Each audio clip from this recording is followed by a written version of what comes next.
those numbers. On Xbox, I think you can actually write a review as well. So you can leave a star rating. You can also add a review. We look at those as well. So yeah, I mean, there's definitely some areas where I think Nintendo could improve in that regard. You both bring up interesting points, especially with the algorithm. So I want to go into like the next topic of talking about hopes and wants from the Switch 2 eShop, and obviously the algorithm type of recommendation mentioned here would be one of them. And I want to touch on the point you just brought up there, MDG, with Xbox and Steam and even PlayStation having the rating system on a system level as well as a store level. And you're correct, the Xbox does allow for text reviews, very similar to Steam. And one of the other benefits that would give a developer or a publisher is that it gives immediate feedback. You can go to Steam right now or Xbox, and you can have users express that they're encountering bugs and other issues you may not be aware of unless you're going to the forums or Twitter or maybe YouTube to have a Switch user say, hey, I'm playing Tomba, I saved at this state, and the game locked up. Without having that direct and immediate feedback, you may not be aware of this glitch. You have to search for it. So that's definitely an area that Nintendo should look to improve their eShop going into the new generation. And as you both mentioned with the algorithm, you need that type of recommendation system on a digital store level. If you are playing Tomba or Shovel Knight, recommend other games, not just from that publisher, but also of that genre, and allow them to list it so that the user stays engaged from the digital store and can purchase more games, and also help out other game studios or third-party partners. So as we look at the eShop as it is today on the Switch, it's very basic, it's very rudimentary, and it's definitely in need of a substantial overhaul to make it more modern and more accessible for all parties involved. So let's go into some of the hopes and wants you do want to see from the Switch 2 eShop, and feel free to repeat the ones you already mentioned over the last couple of minutes and just flesh out a little more of your thoughts on how you want to see it implemented. We will probably never see a written review like system with the Nintendo Switch or whatever they do in the future. The reason that I believe that is that Nintendo has a lot of child protective things, like how they don't have like voice chat in the games. You have to go on the separate app for that. And I don't know if you've read a lot of Steam reviews, people go off. People go incredibly off on those things. So I would, and Nintendo always protecting their image. I feel like it just wouldn't make sense as a brand to get negative press of, even though there are I know that Nintendo has, rated games. And they literally have Sentai games now in the eShop. But it's still attached to their brand, and having people write inappropriate reviews on maybe Zelda or Pokemon, just risking that, it just doesn't seem like something that they'd want to even open that door from. With that said, things that I would love to see, a star system. We're never going to get written, so having stars and people being able to rate the games is an incredible way for indie discovery. I will see a game, look it up on Steam, and see what, the reviews are. And if it's mostly positive, I'll be like, okay, I'll give it a try, and I'll, check it out on Switch. Being able to do that, I think, is incredible. Like I said before, having, a better, more enhanced algorithm with discovery. If you like this game, you should check out this one. Having discount bundles where if you own a certain game, you'd get a discount on another. Availability with, I'm just gonna start listing stuff, guys. Availability with spotlight sales. I would love that. Like on Steam, you can pick, you can put things on sale for a week that's not attached to a sale. You can put it on sale pretty often, and it would be really cool to be able to do that on console in general. That's just something that's just not available to us. Obviously, because platforms, it takes a long time. There's a lot of intricacies with that, but that would be just so incredible. So you can hit those certain beats, and console players are also interested in those deals. That's with Yacht Club, I'm public facing. So besides running all the sales and getting the promotion with the platforms, a part of my job is connecting with the community. And it makes me bummed out sometimes where I'm like, oh, I have a sale on Steam. It's a flash sale. Whoa, cool, great. We're doing it. And then they're like, oh, what about console? And and I'm unable to give, if you want to play it on Switch because you can't play on your PC or whatever. It really sucks because I hate leaving out the community and making them feel like they don't have a fair end of the deal. So that's something that I'd want. And then lastly, because I'm just rambling now, load times when scrolling through Thank you. the eShop. Thank you. It drives me crazy. And the thing is that I initially thought it was my internet. I was like, geez, you gotta upgrade that, that bandwidth because something's messed up here. And then I went to my friend's house on their Switch and was like, let's alert the Switch store. And it took forever to load, and it was just so long. And I have such patience. I had dial-up AOL internet, and I leave frustrated. I don't even keep on searching because it's too hard to get down the list to actually find games that I'm not aware of that I wouldn't just search for. And I'm there ready to buy. I'm okay, I'm gonna buy a new game. Let's just pick one, and I can't even get to the games that I would want. Yeah, I totally agree with that. That was actually the first thing I was going to say was they need to revamp.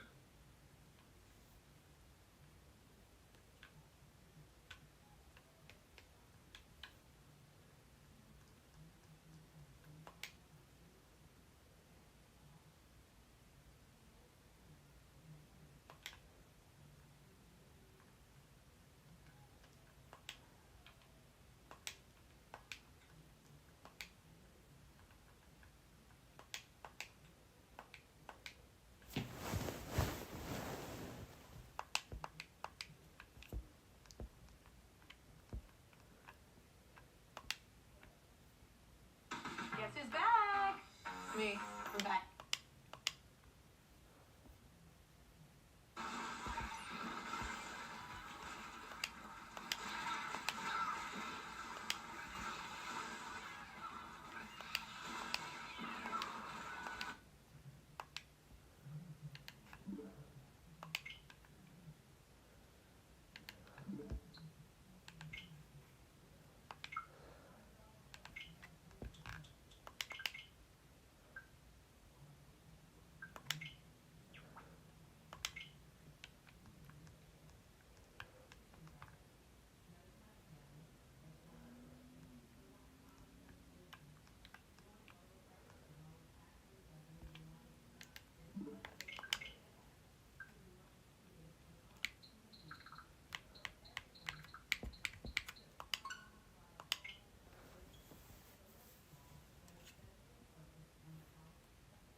Really, dude?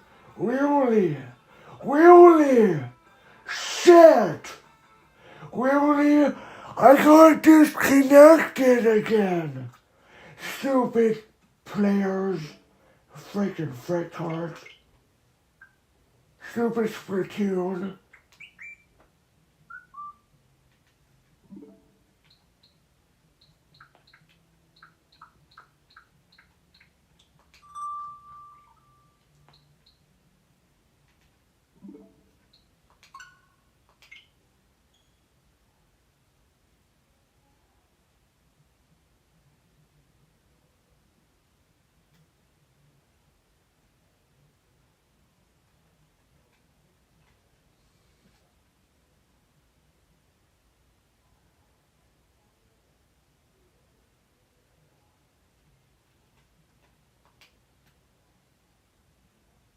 Aware of that I wouldn't just search for. And like I'm there ready to buy. Like I'm like, okay, like I'm gonna buy a new game. Let's just pick one and I can't even get to the games that I would want. Yeah, I totally agree with that. That was actually the first thing I was going to say was they need to revamp that application, the actual app. It seems like everything is running on the server, on server side, and there is no kind of caching or there's no, there's nothing happening on your system, on the client, right? So everything is just being kind of pulled off the internet, and it doesn't seem like, there's any real optimization that was ever done. Probably because when they built the app itself to facilitate the eShop on the Switch, I don't think they realized the amount of products that would be on this service, at this point. Maybe they didn't really, they kind of underestimated how many maybe this thing could actually handle before it started to literally just start shitting itself. And look, so many people keep telling me to don't bother with the app, use the website. And look, that's fine, because the website is obviously a much smoother experience when it comes to browsing. But ultimately, this is the Switch, this is the eShop. The app should be the most optimized, well-crafted app that runs on the platform, for me. So I agree. They really need to revamp the application, and hopefully they will do that. I think that's, look, honestly, the developer in me is just thinking that's probably something that they've already figured out for the next system. At least I would hope so. The other thing that I would like to see, again, we kind of touched on the star rating system. I think that's an awesome feature to have, and it just kind of puts it in line with PlayStation and Xbox as well. It's always interesting, especially if your game is, cross-platform or multi-platform, I should say, to see the differences in, what people think about the release on a certain platform. The written review thing, I definitely understand what Celia is saying, and I think Nintendo's probably never going to do that. But one kind of it's not really a counter argument, but a counterpoint, I will say, is that there's many times where I will go on the Steam forums, and for anyone that's a developer that has a game, do not go to the Steam forums if you know what's good for your mental health, because it's the worst. But there's going to be some people that will say, this got fixed. When is this fix dropping on the Switch, or when is this game coming out for the Switch? They'll reference the Nintendo Switch, right, on the Steam forums, and I've seen this come up at least 5 or 6 times when I've gone through the Steam forums, looking at people's thoughts on the game and going through bug triage notes and stuff like that. And there's a lot of references to when is this XYZ fix or this patch or whatever going to the Switch, because obviously people don't really have a voice on that platform. They can't really communicate there. And so I do think that Nintendo should have some type of way where, I'm not saying it's a it's a written review thing, but maybe just open it up a little more where developers can put patch notes in and stuff like that, to kind of just let people know what's going on. Because And Celia, tell me if I'm wrong, but when you submit a patch to the eShop or there's an update to a game, there's no way a developer can add notes, right? As far as I know, I've never seen that before. But tell me if I'm wrong. Not directly, but you can add to your Nintendo News. Okay. And you can have that pop up, like if you own the game, it'll pop up when you turn on Gotcha. Yeah. your Switch. And you can mention that in there. To be honest, Nintendo News isn't utilized as much as maybe it should be. To be honest, I don't use it as much as I should. I should work on that. Where you can give updates of, hey, you can do it anytime. Like, a patch is coming. This is what's going to be in there. You know, Yeah. flavor text, hi, what's up? Kind of dealio.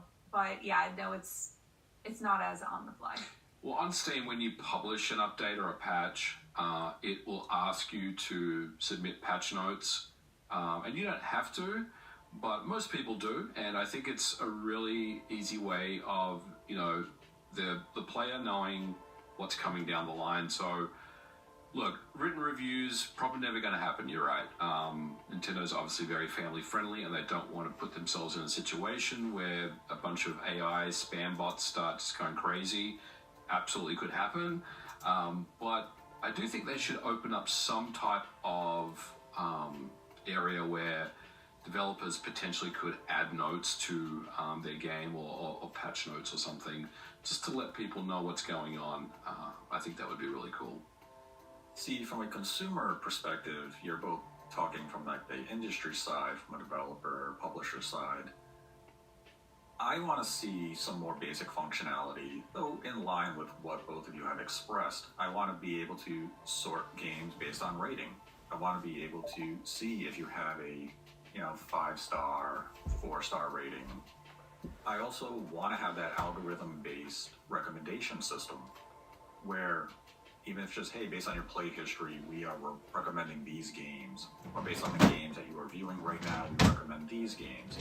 Very basic things that we have seen be utilized by PlayStation, Xbox, Steam, Amazon, really any digital store interface that you interact with in 2024.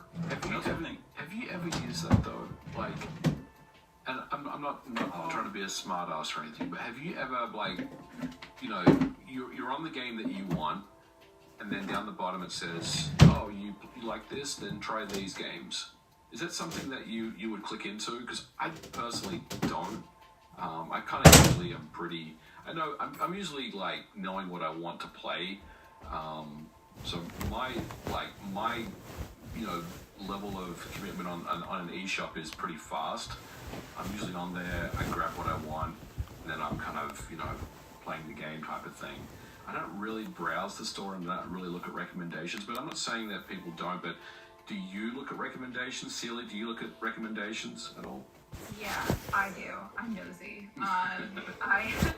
I love just like looking around. And like that's why I'll try to go on Discovery and then do the doom scroll and then get frustrated when it resets and I'm back at the top and all my hard work is wasted. Whenever something's recommended, I'll check it out. I'll watch the trailer. I'll add it to my wish list. Yeah. Nate, do you look at recommendations? It depends on the platform, but in the case of, let's say, Xbox or PlayStation, I will look at a recommendation, especially in the advent of Game Pass and PlayStation Plus, where they might be recommending me a game of a genre type of a game that I'm playing on Game Pass or PlayStation Plus, that there's another title within that service that maybe is of interest to me that I didn't know was part of the service. So it's not exactly in the way that you would be describing in terms of a recommendation to purchase, but it would be a recommendation of something I may consider to download from those services that they provide. So at times, yes, I do look at the recommendations. But in general, for other digital platforms like an Amazon or Best Buy, GameStop, whomever, I will look at those recommendations to see, what do people bundle with this product? Maybe it'd be something of interest for me. If I'm in the market for a new keyboard or something, I'll say, people also bought this keyboard cleaner. Like, for an extra $5, I may as well make that a bundle. So things like that, I do look for recommendations. Overall, for the Switch 2 eShop, though, I think Nintendo's going to enhance it significantly because we also have to consider that this eShop on the Switch 2 will also be housing Switch 1 games. That current library of digital games and physical games, everything that's currently on the Switch, will also be on this eShop because of backwards compatibility, which means they have to come up with a good filter system. There has to be a way I can check just Switch 2 games of interest or all games of interest. So they have to go kind of a very aggressive route, be it through algorithm or something, because otherwise the Switch 2 games are going to be battling the thousands of Switch games. And you know Switch games are going to be releasing even after the introduction of Switch 2, so they have to come up with a curated system to really allow you to easily navigate the offerings that will be on the eShop. So, this is not a new problem for them. Obviously, if you think about the Wii U, this is something that they had to figure out on the Virtual Console, or the Wii Shop, I should say, the Wii U shop, for backward compatibility, Virtual Console games, Wii games. So they've done this before, right? So I don't necessarily think that's... Go But ahead. on a far more limited scale, when you went to the Wii U digital store, the amount of Wii offerings on backwards compatibility in terms of actual Wii games were very few. With the Virtual Console, it was really, I mean, they broke it down. This is the Virtual Console section. Whereas now, this is going to be full on, this is everything. You have thousands of Switch games. Between the Wii, on the Wii U, you aren't going through thousands of Virtual Console games. What You're I going think, through what a couple hundred. What I think they're going to do, and again, I don't know this, but what I think they're going to do is they're going to silo the two. So even though it's going to be one app that seems like it holds everything, it's going to be like that Call of Duty launch in 8 where you click over here and you're basically in the Switch eShop, the legacy stuff. Otherwise, you're just in the new stuff. If that makes sense. I don't think they're going to, combine them into one big thing, because that sounds like they're not really solving the problem of, trying to optimize this new experience to make it, run much better. I think they're going to basically take what they have and they're going to make it available, but it's not going to be, mixed in with the Switch 2 stuff. Personally, I think that's what I would think. I mean, when we look at the PlayStation Store or the Xbox Store, it's a unified store that did unite their previous generation with the current generation. You think Nintendo would be the sole, exception that they would create kind of a standalone Switch 2 store? Maybe. There's how many titles are on the eShop? Oh God. 50,000? 100,000? That seems way too high. Does I it? have no idea. Wonder if Google knows. Well, part of me just wonders, are they just going to just rope this off? Make it available, keep it available for as long as they can. But I don't know. There's so much legacy there, that they have to figure out what to do with. So I don't know. I may be way off on this one.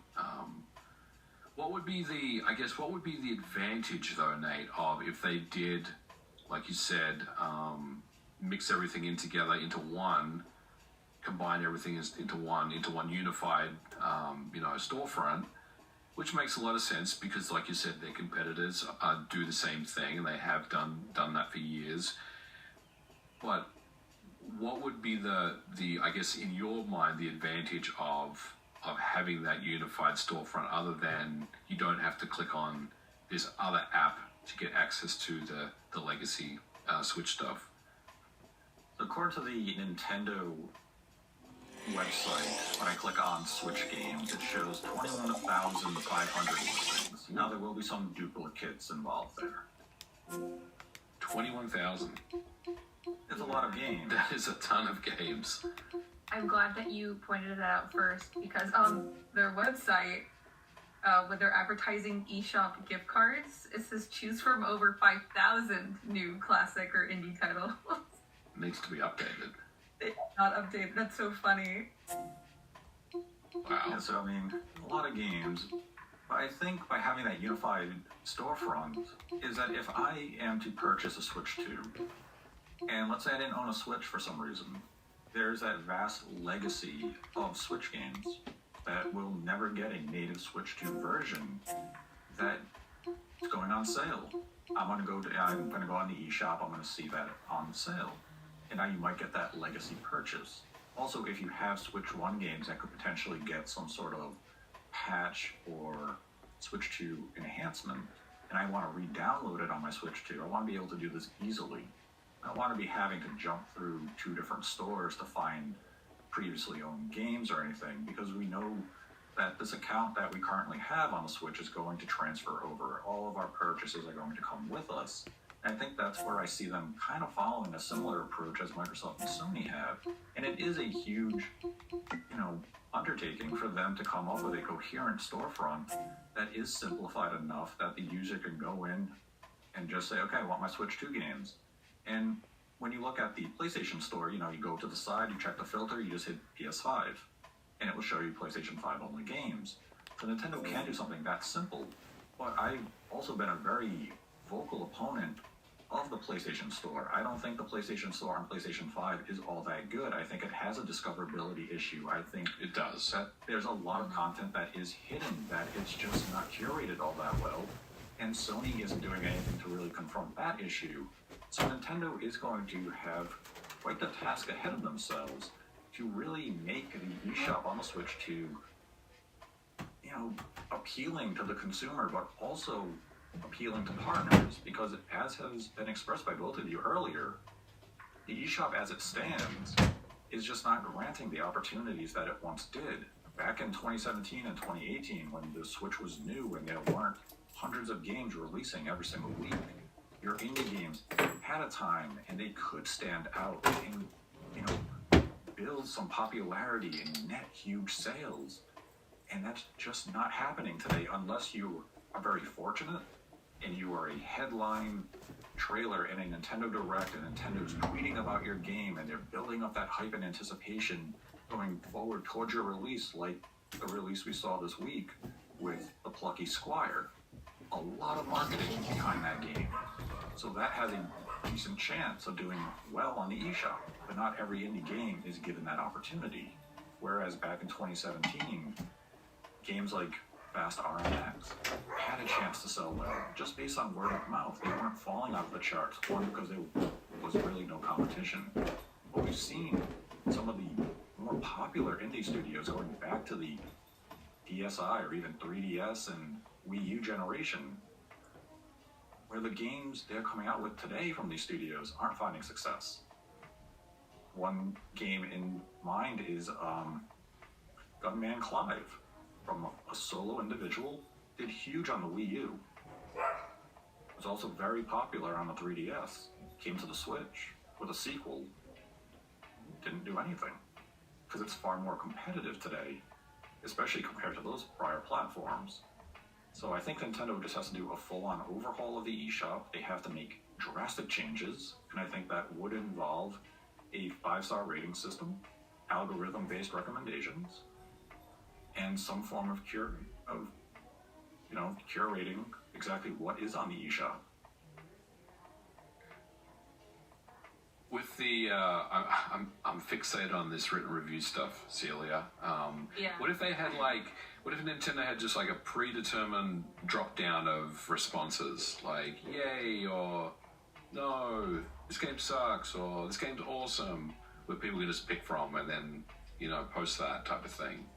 I just feel like a drop down would be like a half step and something that they probably would be more okay with. It's just me assuming, obviously I don't work for them. But I don't know, I just feel like they wouldn't invite that. Yeah. Because you also have to think about it, is that Nintendo has been able to avoid review bombing. That's true. That's not a problem in the Nintendo ecosystem. That is true. Like, I feel like someone on Reddit would be like, wouldn't it be really funny for the next Breath of the Wild 3, or whatever the heck they call it, if we all gave it a 1-star and we sunk it? Like, you know what I mean? So I feel like even with that, it would be safeguarded. where like they would have like the final say with the reviews, which doesn't make sense for reviews.